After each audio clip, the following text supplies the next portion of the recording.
I'm very excited to be joined today by Maxime Bernier, founder and leader of the People's Party of Canada. Mr. Bernier, thank you so much for coming on the show.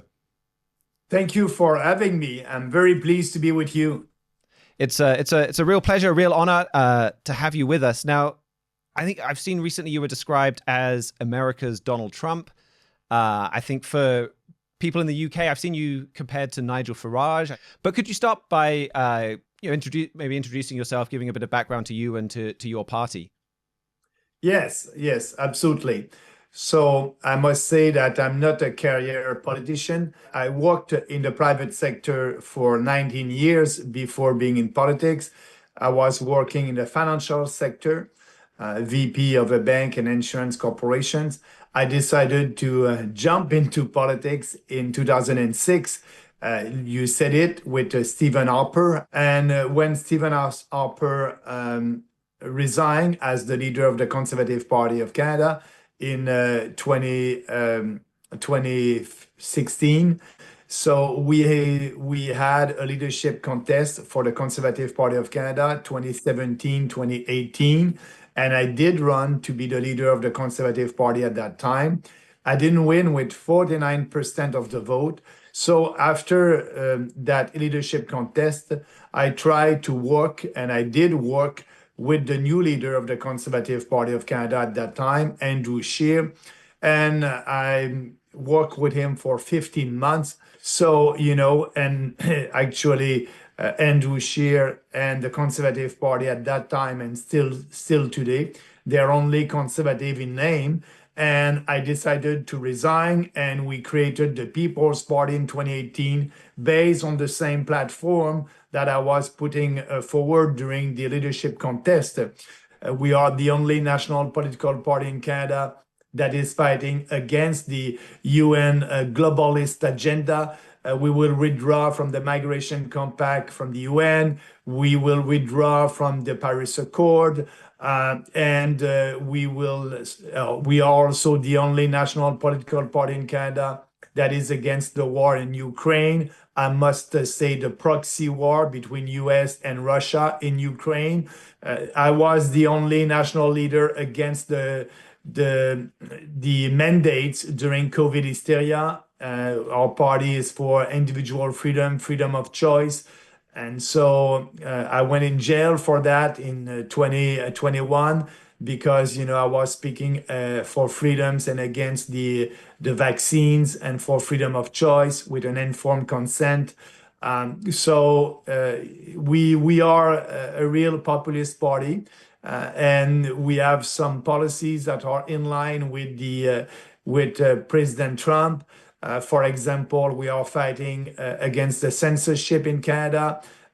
We are fighting the globalists, but also the woke ideology. I just wanted to start by asking kind of what has gone wrong with Canada? How did it get to this point?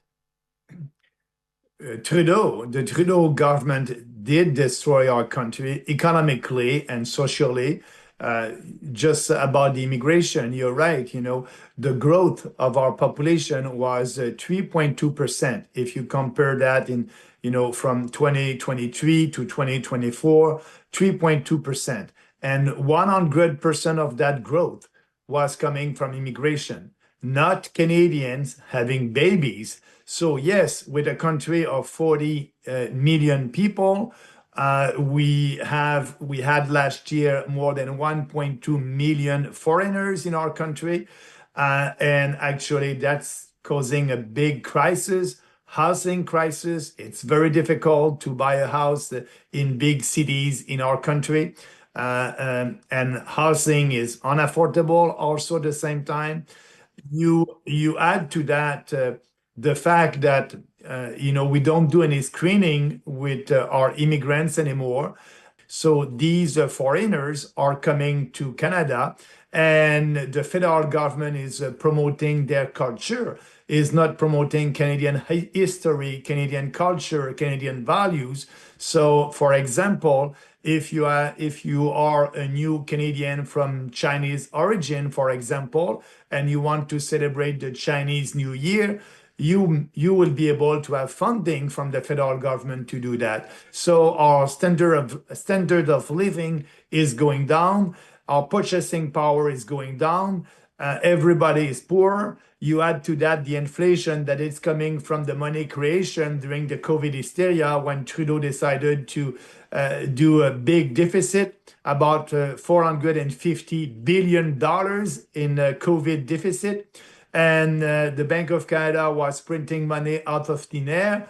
And as you know, when you're doing that, you are creating inflation. And now we are paying for that inflation tax. Do you see migration? You mentioned migration and Justin Trudeau, like as the causes of the problems, or is it that it's, say, a more urgent thing that needs to be addressed, but that there are deeper problems that migration is kind of a sticking plaster for?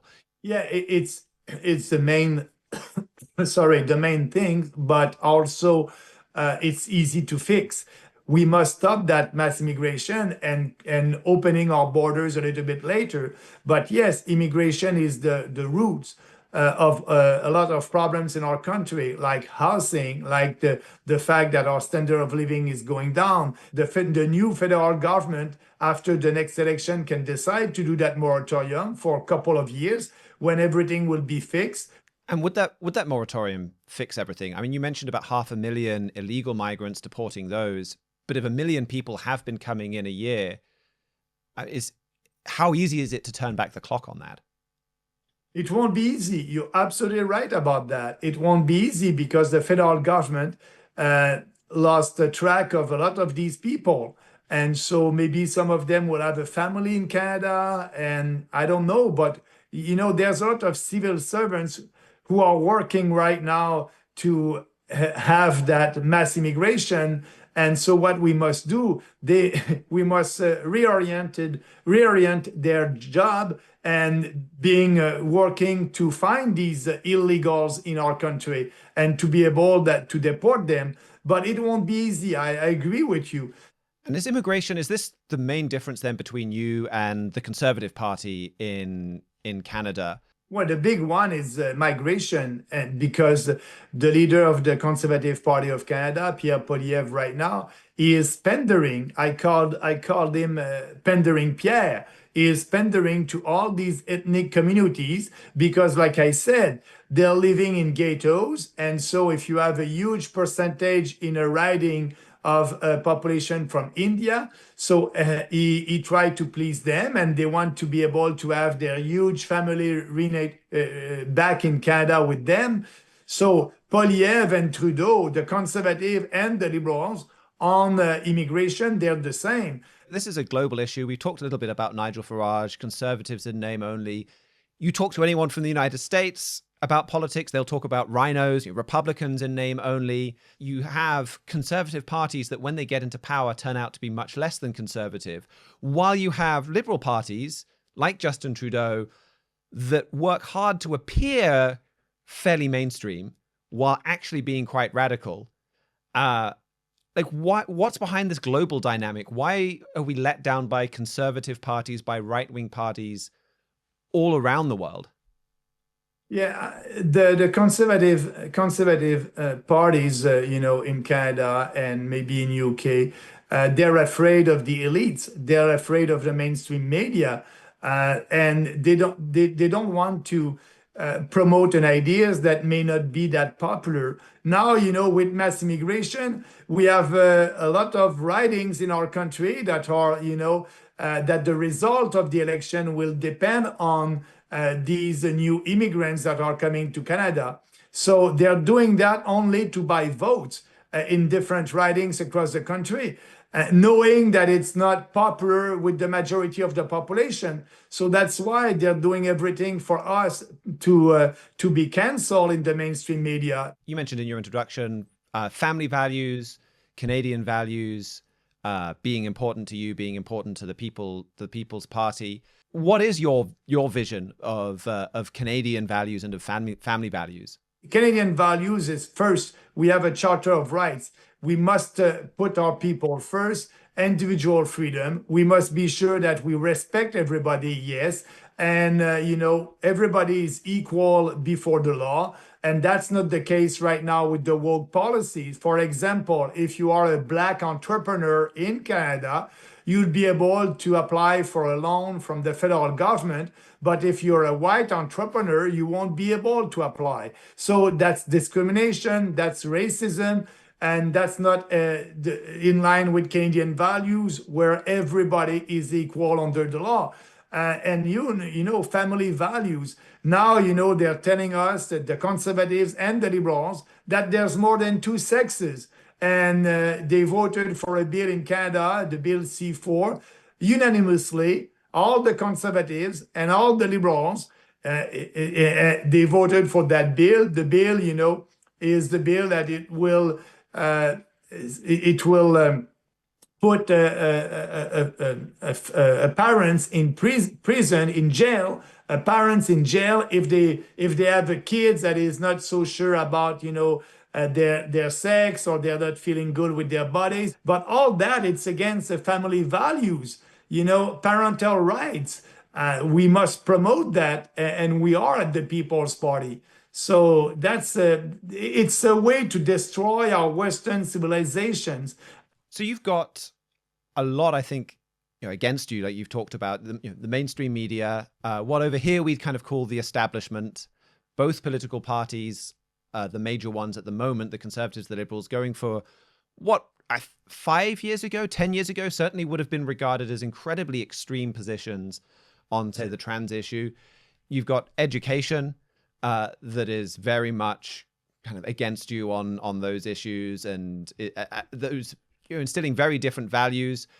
And like there's a whole mainstreamization, if I can misuse a word, of this like hating Canadian history, that was statues coming down. Like how do you swim against and overturn that tide? Yeah, it is a little bit more difficult for us because I'm canceled, like you just said, by the mainstream media. At least we have the social media. I'm very active on social media. And the censorship is there also on social media, a little bit less than 5 years ago. But what is helping us is the fact that we have always only one electoral platform. It's the same one at every election. So what is the most important in politics is your credibility as a politician.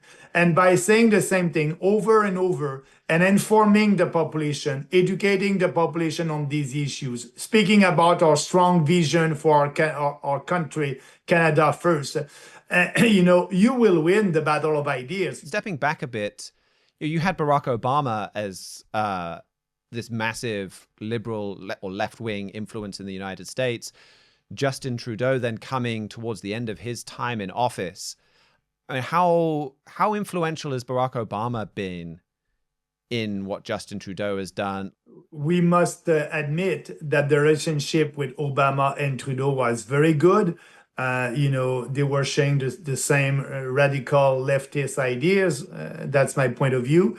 The impact of Trudeau in our policy, in our politics in Canada, is very bad. I believe that he will be judged by historians as one of the worst, if not the worst, prime minister in the history of our country. And he was following Barack Obama on some policy. He was following the UN. He was following the World Economic Forum. So all these organizations were present in our give Well, thank you so much for joining us, Mr. Bernier. You mentioned your website, I think, earlier on. Did you want to just give that to our listeners again, in case they want to look up more about you, your party? Yeah, they can follow me on Twitter, on X, Maxime Bernier. They can follow also me on different social media. But if they want to know more about the People's Party of Canada, they can go on our website. Everything is there. peoplespartyofcanada.ca. They can read our platform. That's there. And if they like what we are promoting, I hope that they will help us to have more coverage and visibility on social media.